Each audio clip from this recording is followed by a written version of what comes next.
And here is a follow-up to Uncle Jim. 10mm Bear Creek.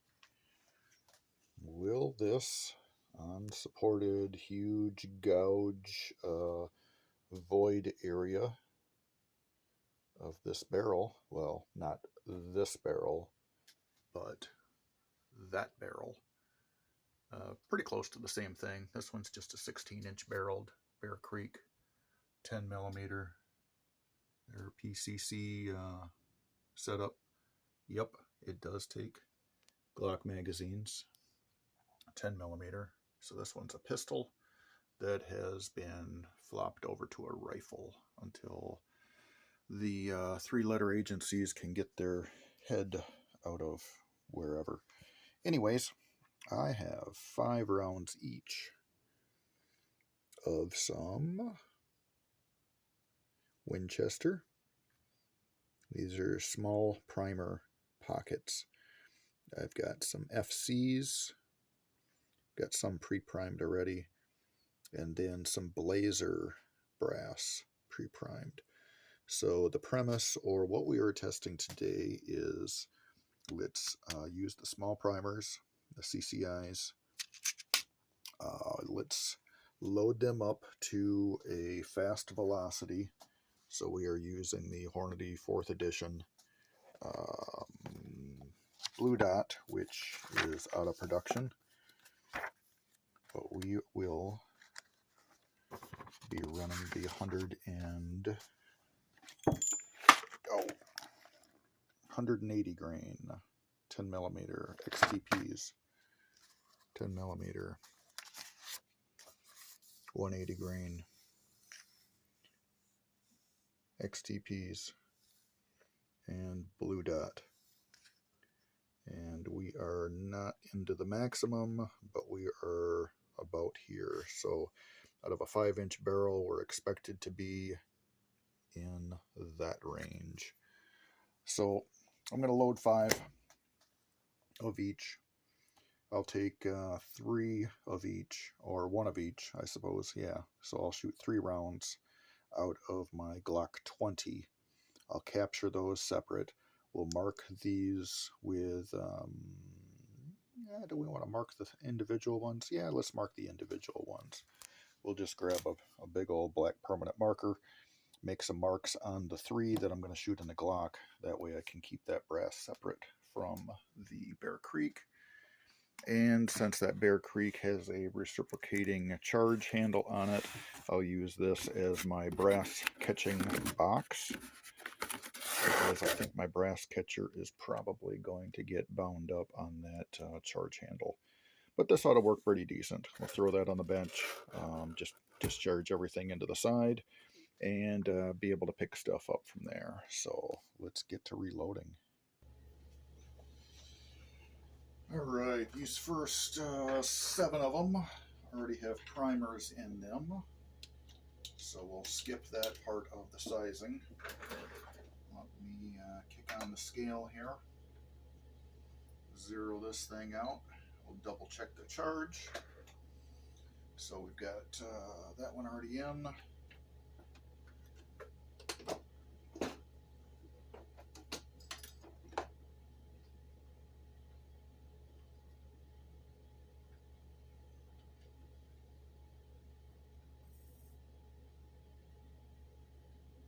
And we are 10.3-ish.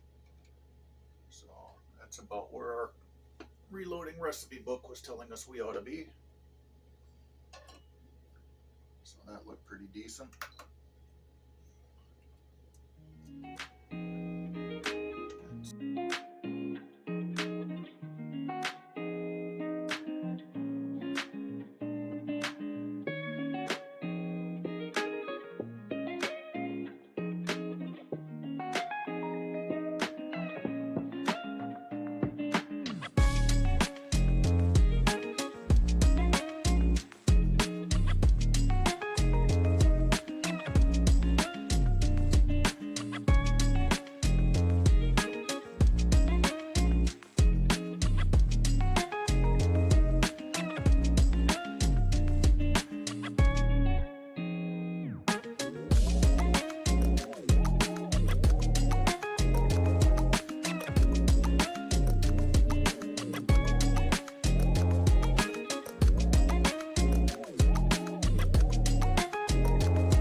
6, 8, 10, 12, 13.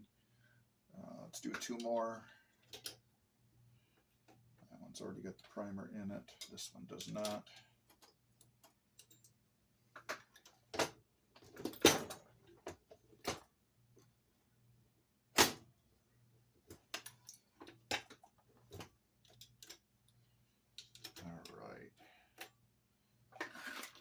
These ought to be the last 2, then we'll head out to the backyard 50-yard range and do some testing.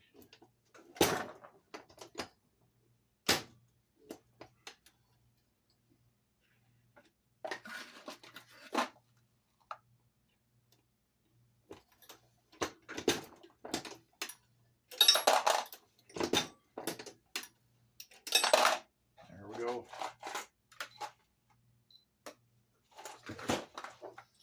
And for grains, we'll run them through a headspace gauge. That fits. That one fits. That fits. That fits. And with our Bear Creek barrel, drops right in. So now the test is chrono them, see how fast they're flying, and then reload them and see if there is a bump out in the case after shooting them through that PCC. Cool. So we got the full-size standard capacity 15 round Glock 10mm, and we've got the standard capacity 10 round Glock 29 magazine. So let me mark off. This is a blazer. Blazer.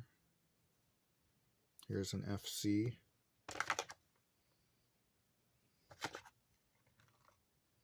Another blazer, another FC. FC. Okay, so I've got a blazer, blazer, FC, FC, FC. 1, 2, 3, 4, 5. 1, 2, 3, 4, 5, 6, 7, 8, 9. Somewhere in there. Anyways, I'll take these 5. We'll mark these for use in the Glock 20. And we'll stick them in the 15 round mag. The other ones will load up in the 10 round for the Bear Creek. Here's one where there was a little bit of junk on my reloading press when I put the primer in. So that primer looks a little hokey, but we'll stick it in, give it a try anyway.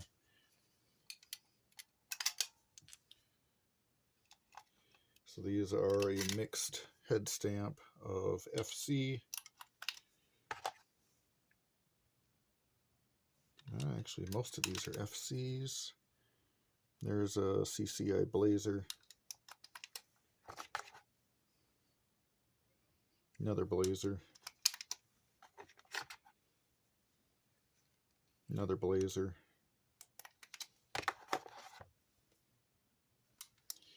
Another Blazer.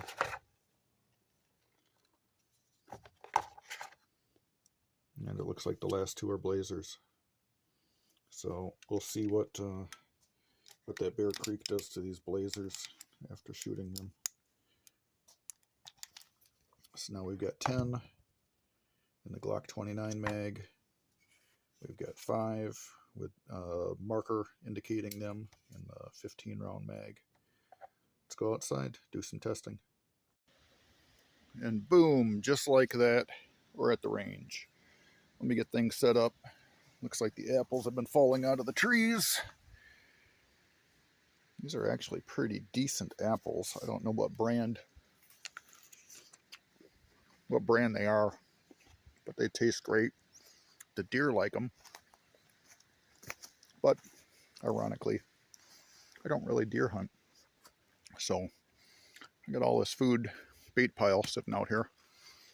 And I just wander in, sleep here in a nice secluded area out of the wind, away from people, on my 50-yard range, and come and go at their leisure.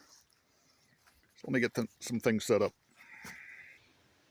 Alright, that ought to be pretty good. I've got some eye protection, I've got hearing protection, phone stand, let's see, brass collection device. I've got one of these Pro Chronos that, of course, when you get too close with the muzzle blast, you blow the card out, but that's all set to go. My Glock 20, I had the aftermarket Lone Wolf barrel in it. So just to keep everything factory, using the G29 Gen 4. I think it says Gen 4. Yeah, Gen 4, 10 millimeter.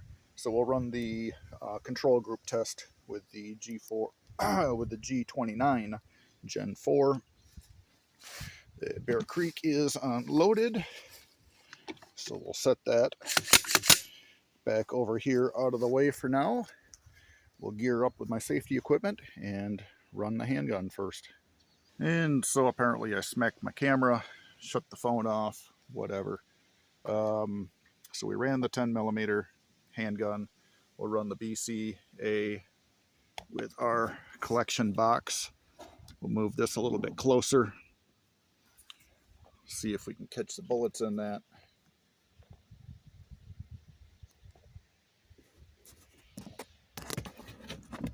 With the camera in the box. Yeah, how about we put the camera along the side of the box? Nothing can go wrong with that, right?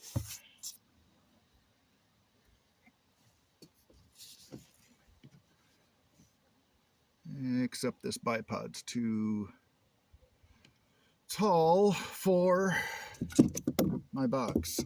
So let's lose the bipod. We'll just kind of hang on to the gun. It's not braced against my shoulder. It's just kind of sitting here. So you'll be able to be the judge of how much recoil or impulse we get out of this. Because essentially I am just holding the gun. I got it barely touched up against my right cheek. Here we go. Safety is off. $12.99, so about $1,300. $13.75. $13.91, and the brass catcher is working better with this. $12.80. $13.21. $13.29. $12.78. $13.07. $12.78. That one bounced off my knuckle. $12.97. And look, no hold open. So, yep, Foxtrot Mike probably has us beaten in design because of that. But otherwise, let's go check some things. Collect my brass. I know I had one bounce forward over here. I'll spare you the details. We'll pause and come right back. Okay, I got my range gear picked up. Rifle in hand. Here's the smacks at 50 yards. So a couple of little fragments you can see down in the leaf. But for the most part, those XTPs pretty well disintegrated here at impact. You can see a nice smudge mark. Lead flying all over. So it looks like I got 9 on there out of 10. Not too bad. Let's go inside, avoid the rain, take a look at that brass. Alright, back inside. We'll pick out the rest of this brass, set them up, grab the camera stand, and review. Okay, so I've got my spare Bear Creek pistol barrel, case gauge, every blade of grass, Eagle Run 2-3, a little product placement. Got the barrel off from my Glock 29. Here is the brass. let's sort it out. So, start with some old man Walgreen reading glasses so I can see what the crap I'm doing. No mark. That's got paint or permanent marker. That's got permanent marker.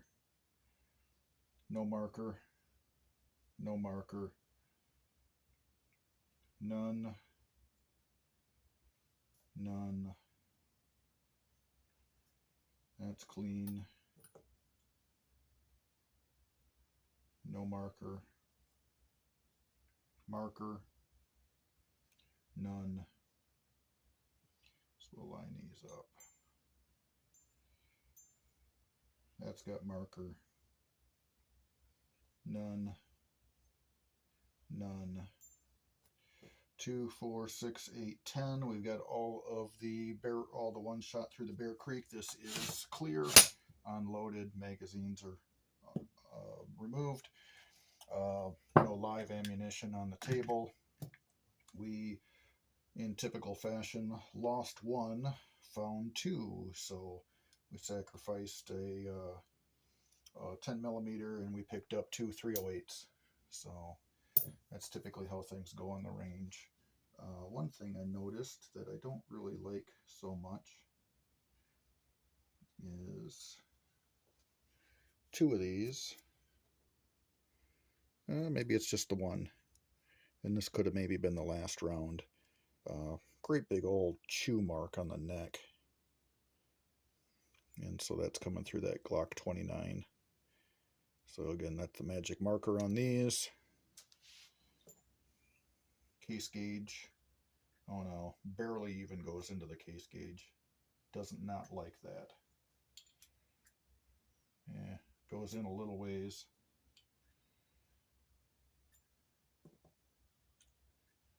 Goes in a little ways. So you can definitely see there is a bulge. Get centered. Bulge back in here. Straight edge show it. Yeah, straight edge will show it. A distinctive bulge from the Glock. But it looks like it is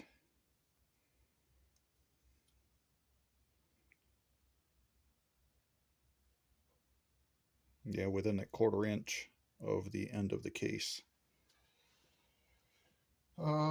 This is the Glock barrel, so it does slide in.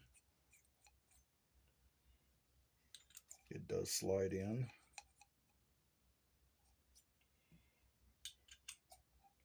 Third one's a little snug. Fourth one fits. And feed ramp support on this. That really doesn't look that much different than the Bear Creek. I mean, there's less radius here that's not supported, but there still is a gap down there that we don't have 100% supporting like we do on the sides or the top of the factory barrel with the external feed ramp. Let's try the cartridges from the Bear Creek, and that actually fits back into a case gauge. Now that it's stuck.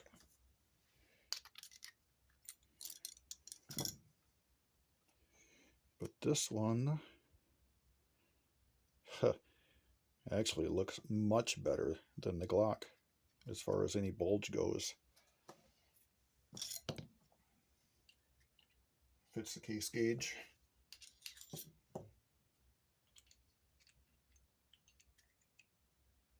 A little tight at the top, but otherwise fits into the case gauge. That one slides right in. That fits nice. That is a Blazer head stamp. Another Blazer head stamp. Slides right in. Blazer head stamp through the Bear Creek. That slides in. FC through the Bear Creek. That one slides in. Oh, there's a little chew mark here on the end of the rim. But if it weren't for that, there, we just broke it off. That slides in. Another FC. Again, another chew mark. So that extractor is it's definitely grabbing that rim, but I don't like how it's starting to chew on them.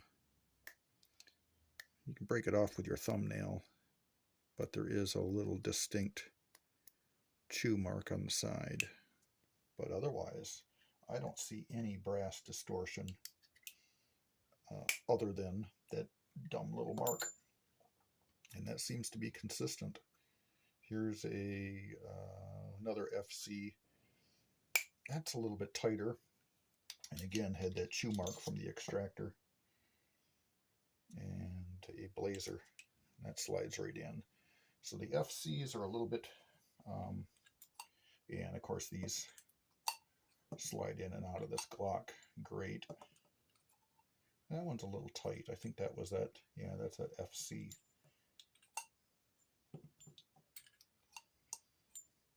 And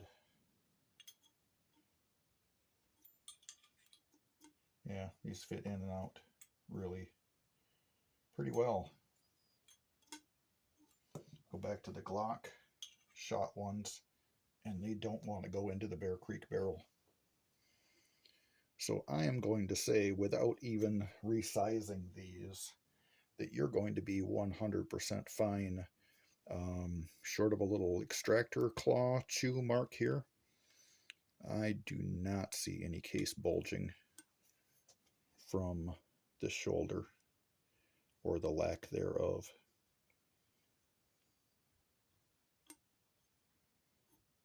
And that was the one that was shot in the Bear Creek. You do see some powder flashes, a little bit more on one side than the other.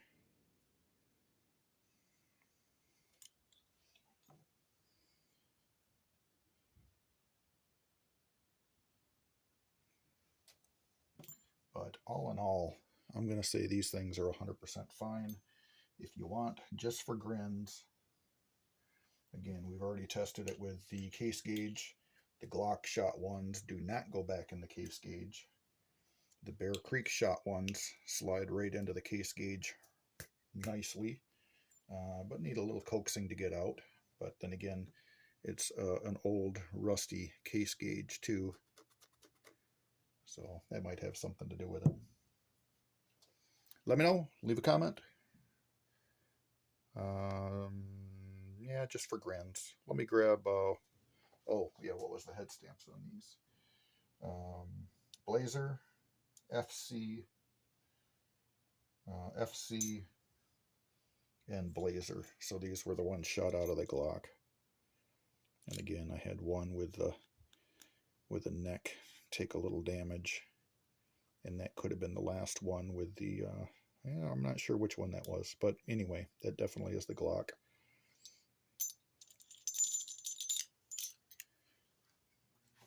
What the heck, we're already this far invested into it, so let's run these through the sizer, because that was the original request, is what happens after they're remanufactured. And I am not going to put primers on. I'm just going to run them through. No cleaning, no lube, just raw and dirty.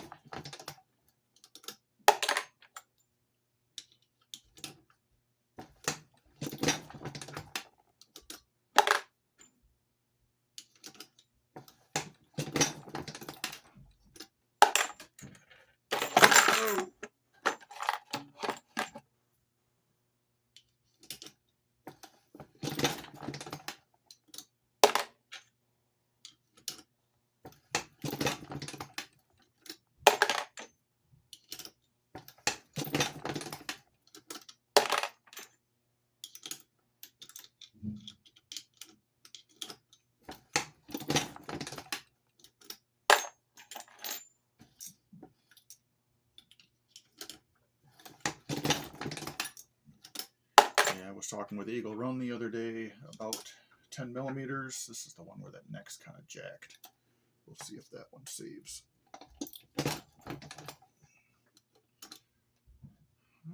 It's still kind of screwed.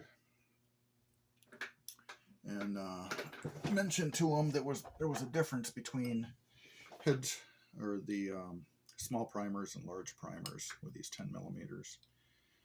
So you kind of want to watch and sort your brass. Otherwise, you go through and you load, you punch your primers out, and then you end up finding powder loose laying on the table, and you're wondering where it's coming from. It's when you tried running a large primer pocket through a small, or tried seating a small primer into your large primer pocket. It doesn't quite work. Yeah, I think we can save that brass. That one's been worked a couple of times, but you can still see the dent on it. But otherwise, these are just a one and done.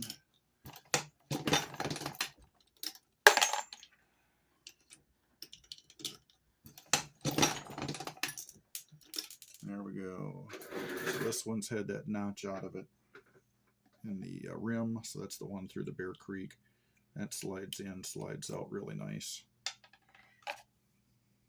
Another Bear Creek, slides in, slides out. Here's one that was through the GLOCK, the one with that nasty rim. That slides in, slides out. Another GLOCK, you can still see some of the marker on that. That fits in, fits out. Another one from the GLOCK, that fits in. So I can safely say, have no fear about destroying your brass running it through a 10 millimeter Bear Creek. I think you're going to wreck your brass faster running it through a factory GLOCK, at least particularly the GLOCK 29 barrel. But from what I've seen, my GLOCK 20 and even the Lone Wolf aftermarket GLOCK 20 stainless steel normal threading barrel for shooting lead, that still has more tolerance in the chamber, and that is going to cause bulging. But rest assured, you can take any of that bulge out and they will run fine. And in particular, this one, you can see a tooling mark or a mark here where the thing's worked the brass down, the shiny part. Hope that's showing up decent on the camera. And this was one that was run through the GLOCK. Here's one that was run through the Bear Creek. And I do not see anything different about the base of this cartridge. Another one. Oh, nope, this was another GLOCK. Here's a Blazer. This one was Bear Creek. And that one looks and feels perfectly symmetrical. So there you have it. Hope that answers the question. Any other questions, follow-ups, comments? Yeah, like typical reloader. I need to clean off my bench. There's some 8.6 Blackout, some 6.5 Creedmoor. This was the neck turning tool to trim off the fat off the Creedmoor neck after you convert that down to Blackout. All sorts of goodies. So, but these were, 308 Winchesters I made into 8.6 Blackout. That one is a 243. They got converted to an 8.6 Blackout.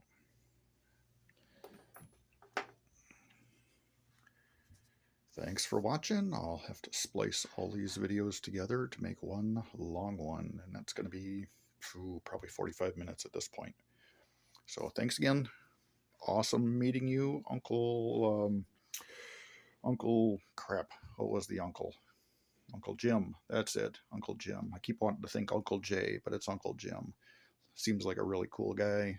Like his personality. So if you're not subscribed to him, check the link and go check him out. Pretty average, regular dude that you'd love to hang out with. So thanks for watching. Later.